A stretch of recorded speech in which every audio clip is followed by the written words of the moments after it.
Ever since Kirby Smart took over as the head coach at Georgia, the Bulldogs have been a different monster. For a little while, we did not know if Kirby would ever get over the hump, but in 2021, he finally won a national championship, did it again in 2022, and honestly, if Georgia would have made the playoff in 2023, I would have picked them to win it all. The Bulldogs have truly become an unstoppable force, as they have built pretty much everything in the trenches and done things the right way. It would be crazy for me to think anything's going to change in 2024, as the Bulldogs return one of the best quarterbacks in the country, brought in a really solid transfer portal, have some really good players coming back, and return right now the best coach in college football. In today's video, I want to preview the Georgia Bulldogs. We're going to go through their roster, talk about what they gained and what they lost, and then go through their schedule and talk about how I think they're going to do, plus some expectations. But before we get started, if you're a big fan of college football, be sure to subscribe to the channel, leave a like if you want to support today's video, and let me know what player, team, topic, or situation I can cover next. Now let's get started and preview the 2024 Georgia Bulldogs. Okay, so as always, before we can talk about the 2024 season, we need to talk about how Georgia did in 2023. As you guys can probably figure, Georgia was expected to have a huge year after they had just won another national championship over TCU. The Bulldogs had a new starting quarterback in Carson Beck, had a couple of good running backs in both Dejon Edwards and Kendall Milton, plus they brought in a couple of big-time transfers, including two big receivers, Rara Thomas and Dominic Lovett. In the Bulldogs' first game of their 2023 season, they ended up beating UT Martin 48-7. They had then beat Ball State 45-3, South Carolina 24-14, and UAB 49-21. Originally, the Bulldogs were supposed to play Oklahoma, but that ended up falling through because of all the conference realignment stuff, and for a while, Georgia was getting a ton of jokes about how they played pretty much nobody in Popcorn State every week. Honestly, it is a little bit annoying, as basically the first month of the season, Georgia football was unwatchable. The South Carolina game, though, was a little bit closer than many people expected. Their first test would come on the road against Auburn, and in this game, it actually went back and forth. Brock Bowers ended up literally putting the team on his back and carried the team to a 27-20 victory. From there, they'd end up beating number 20 Kentucky 51-13, and that has seemingly become a usual thing for the Bulldogs. Kentucky's ranked and Georgia blows them out. After that, they go on the road to play Vanderbilt, and surprisingly, they only won this game by 17 points, but the biggest loss from this matchup was Brock Bowers. He'd end up getting hurt in that game. The Georgia receiving corps took a big blow. After that, they'd play Florida in Jacksonville, and they'd win 43-20, before they had the game of the year in the SEC East against number 12 Missouri. Nobody really expected Mizzou to be all that good, and this game was actually really solid.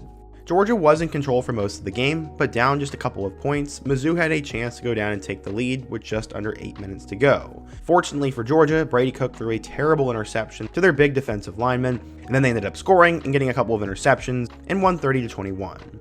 After that, they'd play against number 9 Ole Miss, and this game was a complete letdown. I don't know why I even expected Ole Miss to compete, but Georgia won 52-17, and this was in Brock Bowers' return.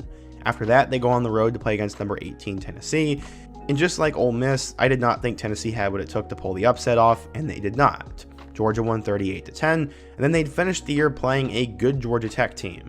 While Georgia Tech did put up a fight early on, they ended up losing 31-23. Honestly, the month of November for Georgia was actually somewhat difficult, and I have to give them credit for going through that schedule. They played 3 top 25 teams and went on the road against 2 solid opponents. They ended up going to the SEC championship game, and everyone expected them to win and then go on to the college football playoff. Sadly for Georgia fans, they'd end up losing to number 8 Alabama in Saban's last SEC championship game, and they would lose 27-24, and they'd have to miss out on the playoff. Again, I think if Georgia would have gotten in, they would have won the whole thing, but because of a badly timed loss, they would end up missing out.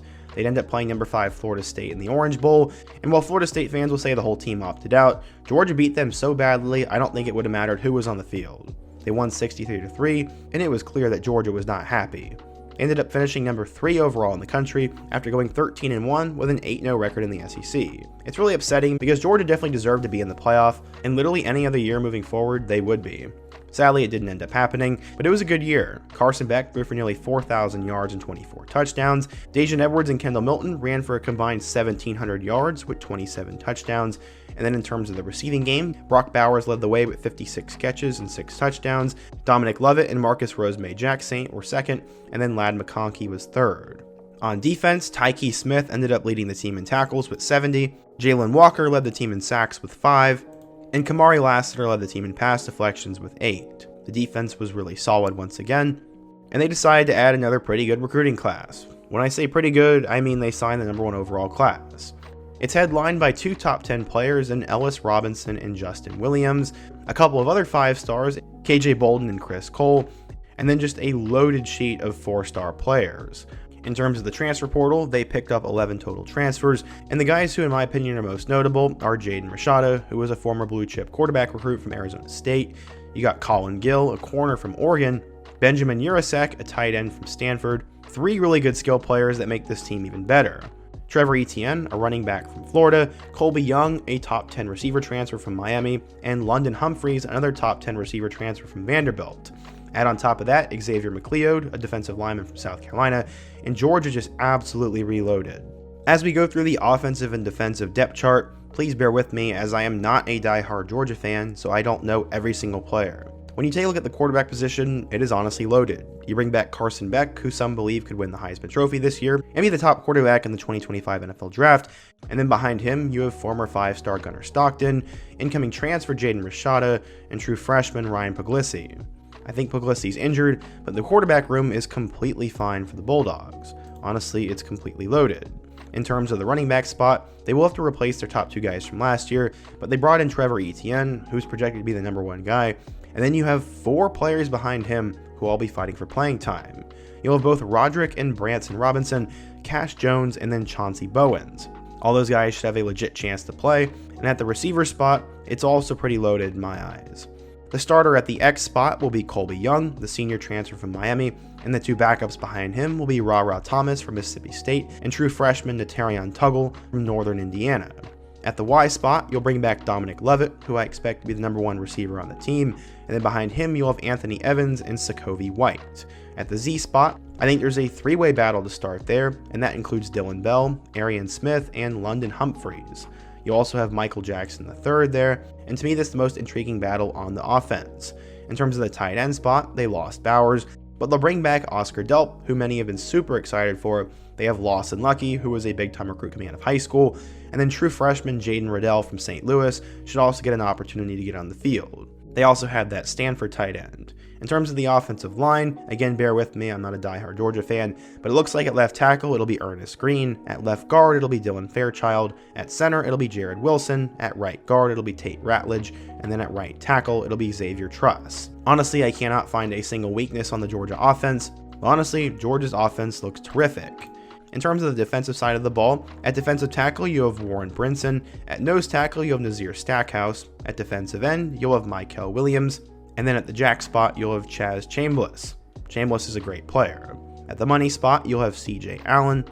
Up next, you'll have both CJ Allen and Jalen Walker. At the max spot, you'll have Smail Munden. And then at the star spot, you'll have Janelle Aguero.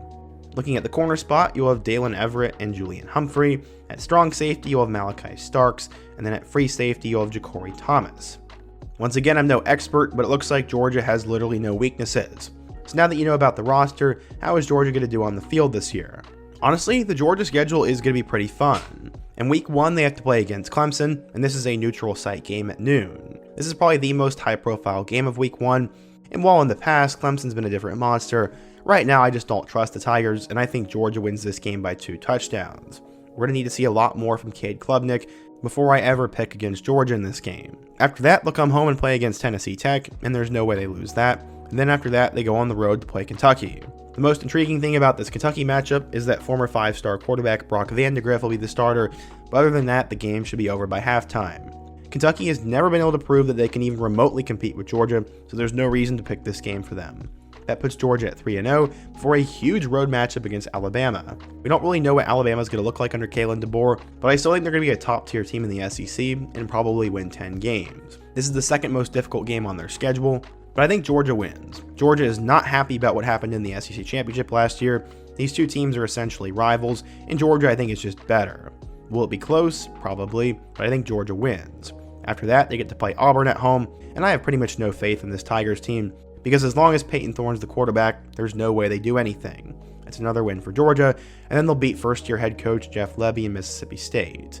That'll put the Bulldogs at 6-0, going into the game of the year in college football in my eyes. This will be an undefeated Georgia versus an undefeated Texas, And this game is going to be absolute fireworks. Both Texas and Georgia are my top 2 teams to win a national championship this year, and while Georgia fans may hate me for this, I'm going to pick Texas to win this game.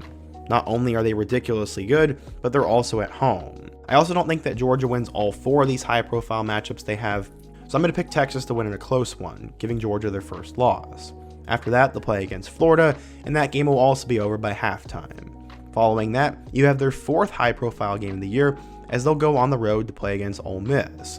Ole Miss returns Jackson Dart, brought in a loaded transfer portal class, and is coming off a great season, so Ole Miss is going to be expected to be a top 15 or potentially a top 10 team at this point. The thing is though, Ole Miss never wins these high-profile games, so I think Georgia goes in there and wins by 2 scores. Could it be close? Maybe, but I think Georgia wins that one pretty easily. After that, they come back home and play against Tennessee, and Tennessee's another one of those teams that I believe will be in the top 25 when this happens, but I don't think there's any chance they win it. Give that win to Georgia, and then they'll beat both UMass and Georgia Tech to finish the year. Some think that the Yellow Jackets will be sneaky good, but this game's at home, and there's no way they drop it. That means Georgia will go 11-1, with a berth in the SEC Championship, where they could rematch against Texas, and if they rematch against Texas, I would probably pick them to win, but I'm not even going to try to predict that stuff. And we're just going to say that Georgia gets to the college football playoff. Everything would depend on matchups from there, but Georgia's a team that I would expect to get to the national championship game. Would they win it? I don't know, but I expect them to get there, and I think this will be another great season for Kirby Smart. But what do you guys think? If you're a Georgia fan, what do you think of my prediction? What do you think of my roster overview? And what other bit of information do I need to know? What are your thoughts, and what school should I preview next? Be sure to let me know down below, leave a like if you want to support today's video, subscribe if you're new, and check out all of the videos on the end screen, including my Tennessee preview. I hope to see you guys again soon, but until next time, peace.